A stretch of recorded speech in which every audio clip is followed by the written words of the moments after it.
Amazing morning, amazing people! Team I Am Worldwide Movers! My name po is Mentor Carolina Escuadro Osborne and tinatawag nila ako, they call me Mentor Sai or Mentor Saiza.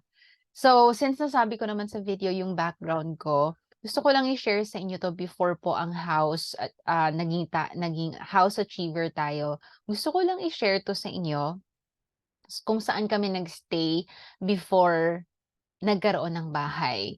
Ito po yung bahay ng kapatid ko, kasi nga nakitira lang kami ng parents ko and sobrang liit lang talaga siya, 'di ba? Yung 5 hakbang talaga literal. So fast forward, eto yung harap niyan, yung nanay ko.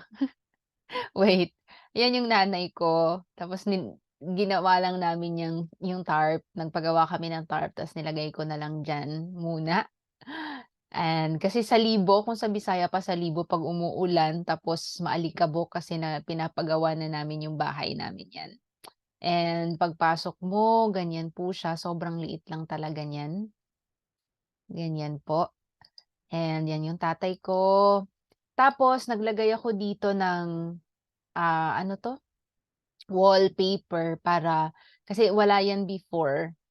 Dito yung table ko tapos 'pag nagzo-Zoom meeting, ito yung background ko. Para naman medyo okey siya tignan. Tapos dun naman sa ate ko, naglalagay naman ako ng kurtina para medyo maganda din siya tignan 'pag nasa Zoom.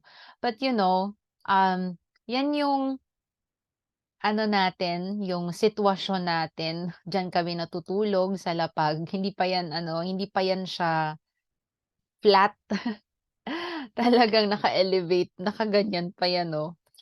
So, diyan siksikan kami, may isang kwarto lang diyan na maliit din, siksikan kami diyan, 'yan. But still, masaya ka, still, hopeful ka, 'yan yung kwarto, 'yan. Sobrang kalat 'di ba? Grabe talaga. And meron akong isa din na kapatid na kapitbahay lang din namin, ito naman yung bahay niya, binidyohan ko din 'yan. 'Yan yung barley, oh, nakita niyo yung barley, 'yan. So, as in hindi talaga maayos hindi talaga komportable kumbaga. Habang humahataw ka, hindi ka komportable, habang humahataw ka pero payaman mindset ka, alam mo yon. And, hay naku, grabe lang talaga because of I Am Worldwide, thank you Lord. And, every time na magse-celebrate kami ng birthday, iyak ako.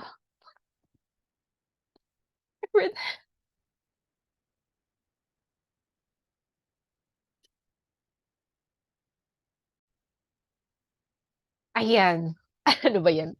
So, every time na ce-celebrate kami ng birthday, nandito kami, siksikan kami, pero masaya pa rin talaga. But time will just come na, kung ano talaga yung dine-desire ng puso mo, kung ano talaga yung dine-desire ng puso mo, yun talaga yung matutupad, yun talaga yung mangyayari 'no. Ay, grabe naman, nakailang resume na ako. So, darating ka sa time na ganito, medyo at least kahit na hindi man siya gano'n ka-mansion, at least nabigyan natin ng bahay yung parents natin. And ganito na mag-celebrate, may mga improvement na din sa bahay, ngayon. And then, sobrang malaki din talaga yung family namin 'no. 7 kami magkapatid, eh, tapos marami din silang mga anak. So 'yan yung lumang bahay namin, ito yung nung pinapagawa pa lang yung house, tapos ito yung nasa loob, alam niyo naman na yung nasa video. And ito yung sobrang napakasarap sa pakiramdam kasi, kaya mo ginagawa talaga yung I Am Worldwide, yung negosyo natin is because of your deepest why. So ask yourself, what is your motivation? Why you are doing this business? Bakit ka seryoso at bakit mo seseryosoin yung negosyo natin? Kasi importante talaga yung ikaw mismo yung makapagsagot, ikaw mismo yung sasagot sa sarili mo na, ano nga ba yung motivation mo? Is it really the money? Kasi if it's just the money, medyo shallow, medyo mababaw lang talaga yung foundation, mabilis kang mapagod, mabilis kang mag-quit, mabilis kang hindi ka makakapagtiyaga kung talagang sa pera lang tayo or income lang siya. Kasi kikita, no question talaga, kikita talaga tayo sa I Am Worldwide, 'di ba? And pero importante yung malalim yung foundation, malalim yung motivation mo, bakit mo ginagawa yung business natin. So, tip ko is that the purpose. Ang nangyari, ang sobrang sarap lang kasi nabigyan natin ng bahay, yung parents natin, and then bago po tayo nag-asawa. Kaya naman sa mga single dyan na nakikinig sa atin today, importante kung hindi pa kayo nakabawi sa parents ninyo, might as well hatawin nyo ng todo para makabawi muna kayo sa parents ninyo and or kung hindi pa naman huli ang lahat bago bago mawala yung parents natin, hindi kasi sila bumabata, tumatanda, 'di ba? So, might as well itodo mo na, galingan mo na ng bonggang-bongga talaga ang I Am Worldwide para makatulong ka sa pamilya mo.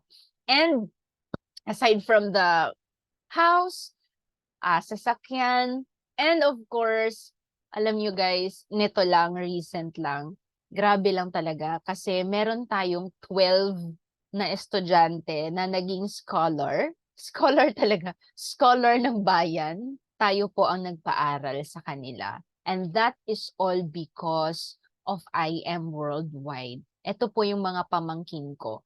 Kasi yung mga kapatid ko is, yung labor. So, isang kahig, isang tuka.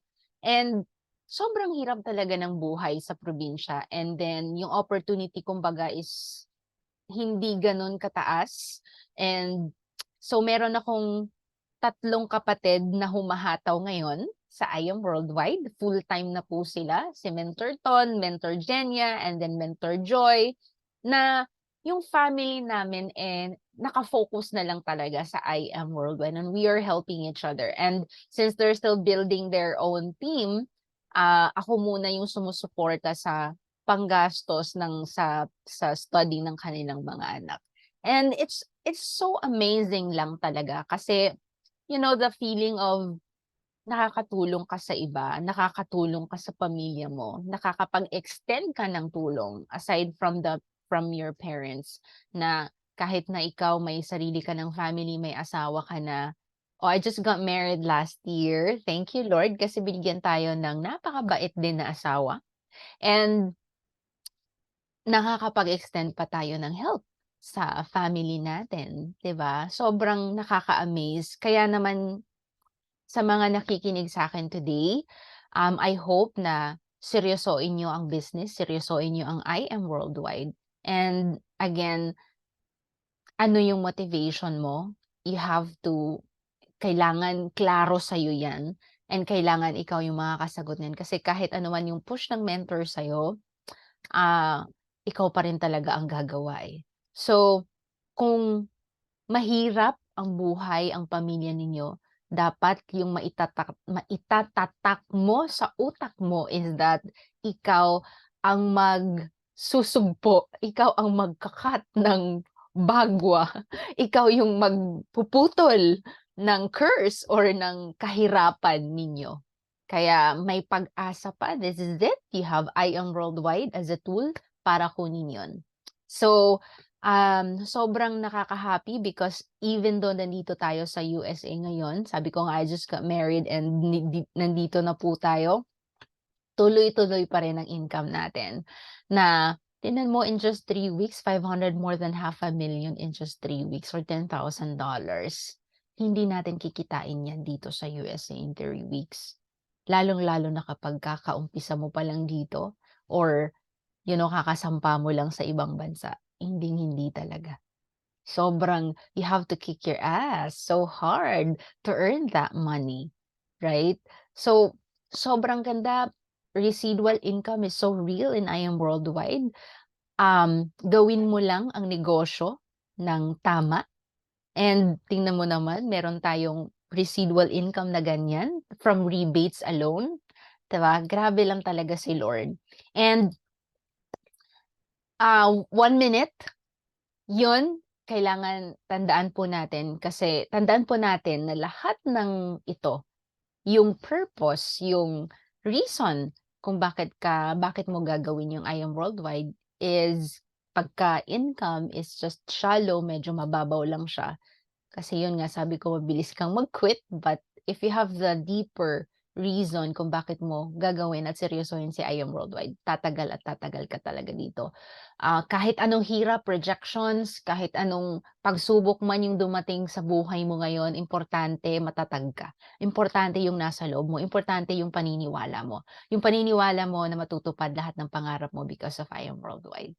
And that you can do anything, like importante lang talaga na gawin mo ang I am ng tama. Kasi malayo ang mararating mo kapag ginagawa mo yung negosyo ng tama. Lagi kong paalala din yan kasi yan lang din yung sinishare sa atin palagi ng president natin. 'Di ba? You can never go wrong in doing what is right. Ika nga. 'Di ba? So, yun lang guys. Thank you so much lahat ng pakikinig, lahat ng nakikinig, and I hope na-inspire ko kayo, and I hope na ito ay magsisilbi ng inspirasyon sa journey ninyo dito sa I Am Worldwide. My name po is Mentor Carolina Escuadra Osborne. I am proud and agent of hope, and I am worldwide. God bless everyone.